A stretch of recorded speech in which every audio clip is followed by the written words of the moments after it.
22મી માર્ચથી આઈપીએલ ની 18મી સિઝન શરૂ થઈ રહી છે.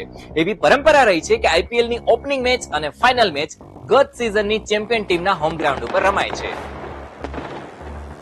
આ વખતે સિઝનની પહેલી match defending champion Kolkata night riders અને રોયલ ચેલેન્જર બેંગ્લોર વચ્ચે રમાવાની છે.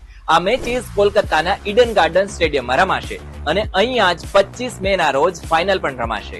આઈપીએલ ની આ સિઝનમાં 10 ટીમ ભાગ લેવાની છે, જેમને 2 ગ્રુપમાં વહેંચવામાં આવી છે. બંને ગ્રુપ્સમાં 5 ટીમ છે, જે પોતાના ગ્રુપની બાકી ટીમ સાથે 2 મેચ રમવાની છે. અગાઉ આ ટુર્નામેન્ટમાં 8 ટીમ ભાગ લેતી હતી, પણ આ વખતે 2022 ની વાત કરીએ તો બીસીસીઆઈએ વધારી અને 10 કરી નાખી છે. આ વખતે ગ્રુપ એ માં Chennai super king, Kolkata night rider, Rajasthan Royals, royal Challengers Bangalore અને પંજાબ કિંગ્સ છે. તો ગ્રુપ બી માં Mumbai Indians, Sunrisers Hyderabad, Gujarat Titans, Delhi Capitals અને લખનઉ સુપર જાયન્ટ્સ. આખો વિડિયો જોવા માટે ડાઉનલોડ કરો દિવ્ય ભાસ્કર એપ.